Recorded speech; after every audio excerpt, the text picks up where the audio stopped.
This is not a little green men books list. Martians are often humans who have moved to or were born on Mars, and in some cases, yeah, there's aliens too. Stranger in a Strange Land by Robert A. Heinlein, one of the most famous Martian novels of all time. This is also one of Heinlein's most well-known novels. The man from Mars, Valentine Michael Smith, because of circumstances, is a human born on Mars and to some degree raised by Martians. The old ones, mystical Martians presented as wise and powerful sages, have interesting ways, powers, and motives that reveal over the course of the book. A human expedition to Mars returns Smith to the Earth, where he is celebrated as the man from Mars because of who his parents were and accrued interest.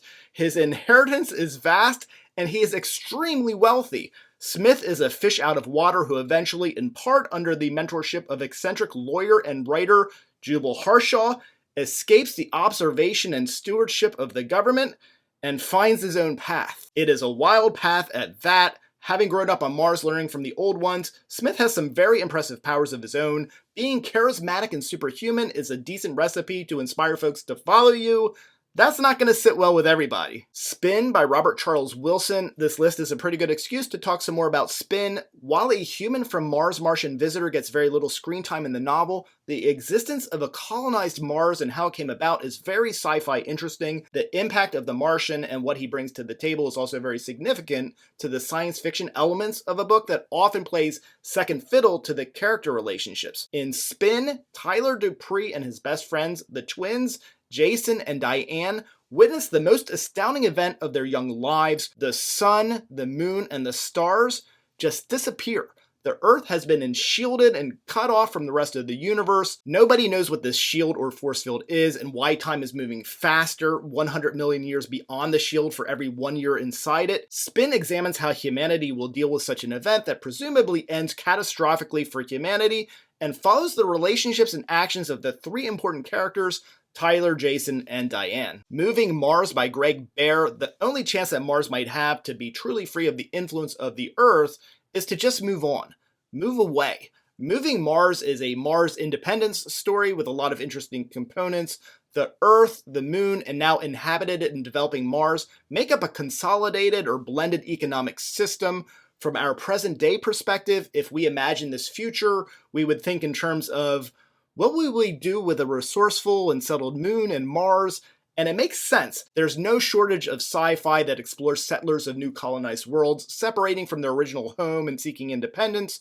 Bear imagines such a scenario. Mars, while in many ways still dependent on resources, technology, and brainpower from Earth, is slowly beginning to assert itself, asking important questions about its own Martian identity. The more Martians question the relationship to and the intentions of Earth, the more tensions, distrust, and power plays will enter the theater. Strongest in Moving Mars are the political and economic conflict themes and Bear's ability to always deliver exciting future technology. Desolation Road by Ian McDonald. Desolation Road blends science fiction and magical realism frontier fiction perfectly in this sweeping, complex, deep, and episodic tale of a small bit of real estate on a terraformed Mars. In gorgeous prose, McDonald tells the stories of the unusual settlers that end up in this little stretch of Martian desert. While it starts out as an insignificant outback, its greater importance will evolve over the course of the book. Most of the original settlers in the town arrive by accident, and their stories from the time they arrive, leave, and maybe come back are integral to the evolution of the town. McDonald succeeds at presenting a highly atmospheric Mars that feels very alive. Vagabonds by Hao Jingfang. Mars and the Earth have been through it. The story is set in the not too far future, just a couple of centuries. Mars won their independence quite a while ago, but tensions are still hot. Speaking generically, Earth is basically a hyper-capitalist economy and society, and Mars is more of a collectivist world with authoritarian rule. Because they are so different, of course they don't want much to do with each other. If this sounds familiar, you've likely read Ursula Le Guin's The Dispossessed, or you've seen a lot of my Dispossessed content on this channel.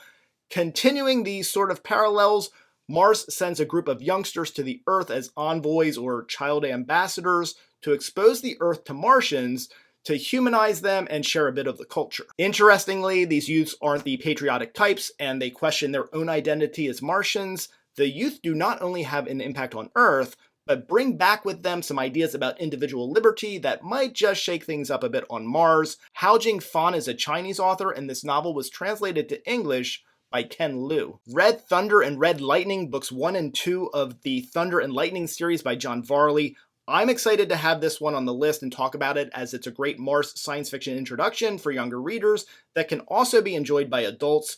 This has, in some ways, a great classic science fiction feel for being relatively modern sci-fi. This is the second book on the list with a Jubal on it, and that's not a mistake. Varley clearly pulls some inspiration from Robert Heinlein's work, although more likely Red Planet than Stranger in a Strange Land with this one. Red Thunder has the more pleasing or palatable Jubal.